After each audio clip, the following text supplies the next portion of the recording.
Bismillahirrahmanirrahim. Assalamualaikum warahmatullahi wabarakatuh. Nama saya Alfi Fajar Ruyanta dari kelas PTBA dengan NIM 2103645. Pada kesempatan kali ini saya akan menjelaskan salah satu materi dari mata kuliah pengelolaan pendidikan, yaitu mengenai supervisi pendidikan. Yang akan menjadi pembahasan pada kali ini yaitu meliputi pengertian, tujuan, sasaran, fungsi, peran, dan model supervisi. Yang pertama adalah pengertian dari supervisi pendidikan. Di sini saya akan menjelaskan beberapa pengertian dari para ahli mengenai arti dari supervisi pendidikan. Yang pertama adalah dari Burton dan Bruckner. Burton dan Bruckner ini melihat supervisi dari segi perubahan sosial yang berpengaruh terhadap peserta didik. Menurut mereka, supervisi adalah suatu teknik pelayanan yang tujuan utamanya mempelajari secara bersama-sama faktor-faktor yang mempengaruhi pertumbuhan dan perkembangan anak. Kemudian yang kedua adalah dari Kimball Willis.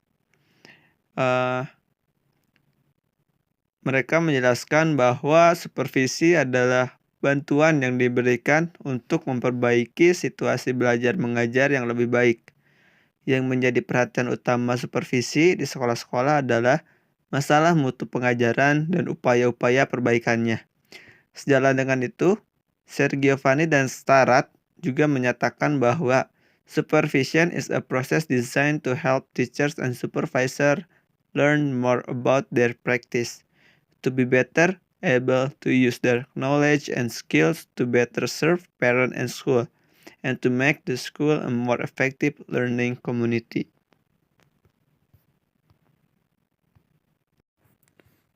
Dari pengertian para ahli di atas, dapat disimpulkan bahwa supervisi tidak lain dari usaha memberi layanan kepada guru-guru, baik secara individual maupun secara kelompok dalam usaha memperbaiki pengajaran.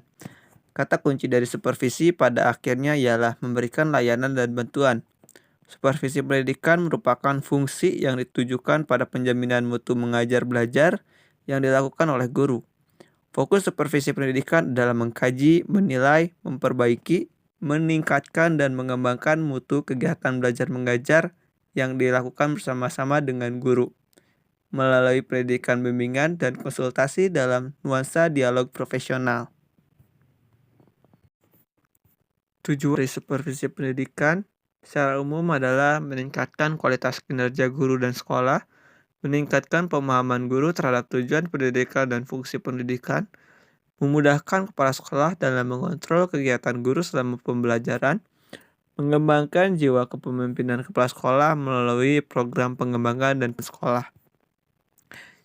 Jika dijabarkan secara operasional, tujuan konkret dari supervisi pendidikan adalah membantu guru melihat dengan jelas tujuan-tujuan pendidikan, membantu guru dalam membimbing pengalaman belajar siswa-siswa, membantu guru dalam menggunakan sumber-sumber pengalaman belajar, membantu guru dalam menggunakan metode-metode dan alat-alat belajar modern, membantu guru dalam memenuhi kebutuhan belajar siswa, membantu guru dalam hal menilai kemajuan siswa dan hasil pekerjaan guru, membantu guru dalam membina reaksi mental atau moral kerja guru dalam rangka pertumbuhan pribadi dan jabatan mereka, membantu guru baru di sekolah sehingga mereka merasa gembira dengan tugas yang diperolehnya, membantu guru agar lebih mudah mengerjakan penyesuaian terhadap masyarakat dan cara-cara menggunakan sumber-sumber masyarakat dan seterusnya, membantu guru agar waktu dan tenaga tercurahkan sepenuhnya binaan sekolahnya.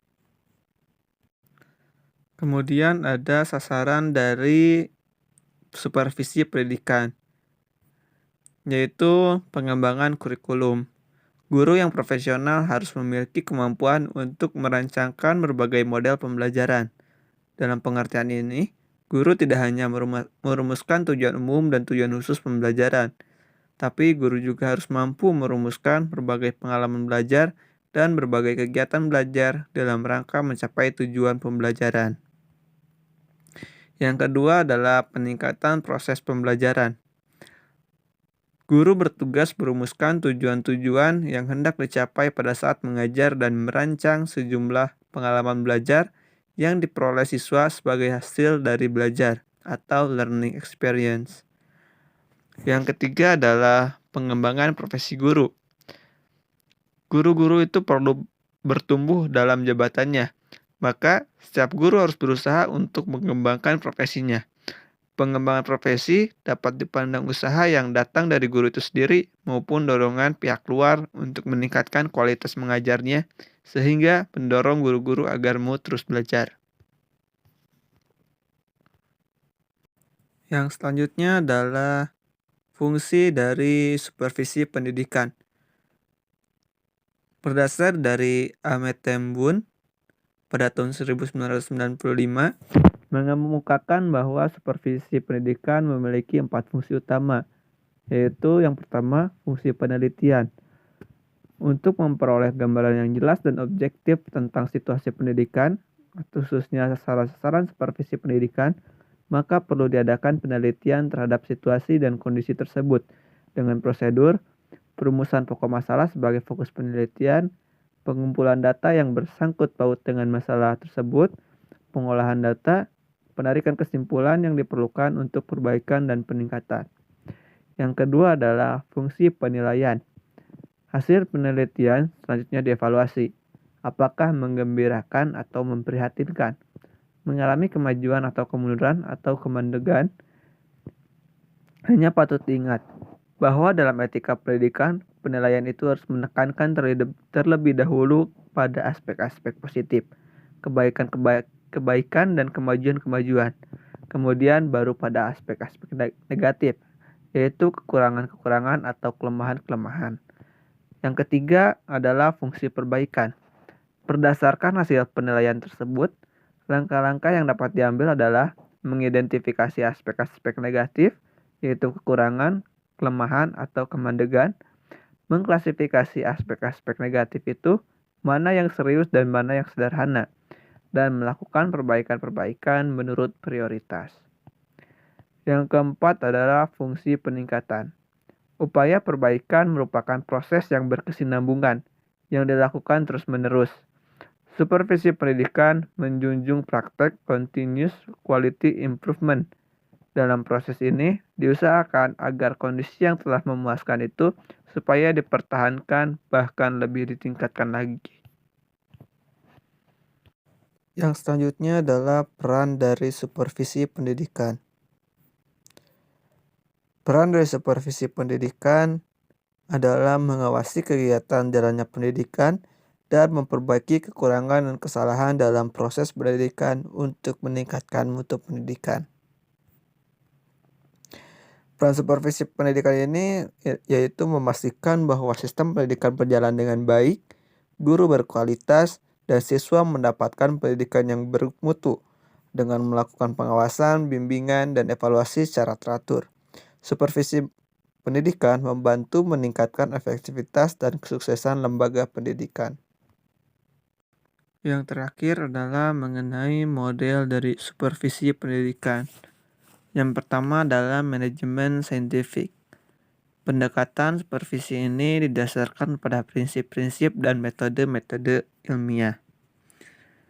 Perilaku supervisi ini adalah mengadakan inspeksi untuk mencari kesalahan dan menemukan kesalahan. Kadang-kadang bersifat memata-matai. Memang sangat mudah untuk mengoreksi kesalahan orang lain, tapi lebih sulit lagi untuk melihat segi-segi positif dalam hubungan dengan hal-hal yang baik. Pekerjaan seorang supervisor yang bermaksud hanya untuk mencari kesalahan adalah suatu permulaan yang tidak berhasil. Mencari-cari kesalahan dalam membimbing sangat bertentangan dengan prinsip dan tujuan supervisi pendidikan. Ciri-ciri dari supervisi yang bersifat saintifik ini adalah dilaksanakan secara berencana dan kontinu, sistematis dan menggunakan prosedur serta teknik tertentu, menggunakan instrumen pengumpulan data, ada data yang objektif yang diperoleh dari keadaan yang real.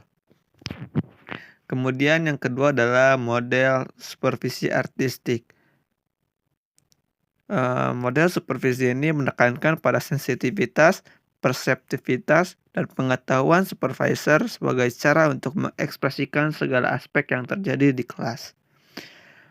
Supervisor yang mengembangkan model artistik akan menampakkan dirinya dalam relasi dengan guru-guru yang dibimbing sedemikian baiknya sehingga para guru merasa diterima. Adanya perasaan aman dan dorongan positif untuk berusaha untuk maju. Sikap seperti mau belajar mendengarkan perasaan orang lain, mengerti orang lain dengan problema-problema yang dikemukakan, menerima orang lain sebagaimana adanya sehingga orang dapat menjadi dirinya sendiri. Ciri-ciri dari supervisi model artistik ini adalah supervisi yang artistik memerlukan perhatian agar lebih banyak mendengarkan daripada banyak berbicara. Supervisi artistik memerlukan tingkat pengetahuan yang cukup atau keahlian khusus untuk memahami apa yang dibutuhkan seseorang yang sesuai dengan harapannya. Supervisi yang artistik sangat mengutamakan sumbangan yang unik dari guru-guru dalam rangka mengembangkan pendidikan bagi generasi muda. Model artistik menuntut untuk memberi perhatian lebih banyak terhadap proses kehidupan kelas dan proses itu diobservasi sepanjang waktu tertentu sehingga diperoleh peristiwa-peristiwa yang signifikan yang dapat ditempatkan dalam konteks waktu tertentu. Model artistik terhadap supervisi memerlukan laporan yang harapannya bahwa dialog antara supervisor yang supervisi dilakukan atas dasar kepemimpinan yang dilakukan oleh kedua belah pihak. Kemudian model artistik terhadap supervisi memerlukan suatu kemampuan berbahasa dalam cara mengungkapkan apa yang dimiliki terhadap orang lain yang dapat membuat orang lain dapat menangkap dengan jelas ciri ekspresi yang diungkapkan itu. Kemudian yang ketiga adalah model supervisi klinis. Bentuk supervisi ini difokuskan pada peningkatan mengajar dengan melalui siklus yang sistematik. Secara umum, supervisi klinis diartikan sebagai bentuk bimbingan profesional yang diberikan kepada guru berdasarkan kebutuhannya melalui siklus yang sistematis dalam perencanaan, observasi yang cermat atas pelaksanaan, dan pengkajian balikan dengan segera dan objektif tentang penampilan mengajar yang nyata untuk meningkatkan keterampilan mengajar dan sikap profesional guru. Ciri-ciri dari model supervisi klinis adalah adanya hubungan tatap muka antara pengawas dan guru dalam proses supervisi, terfokus pada tingkah laku yang sebenarnya dalam kelas, adanya observasi secara cermat, deskripsi data observasi secara rinci, pengawas dan guru bersama-sama menilai penampilan, fokus observasi sesuai dengan permintaan kebutuhan guru. Mungkin hanya sekian yang dapat saya sampaikan. Lebih dan kurangnya mohon dimaafkan. Terima kasih atas perhatiannya. Wassalamualaikum warahmatullahi wabarakatuh.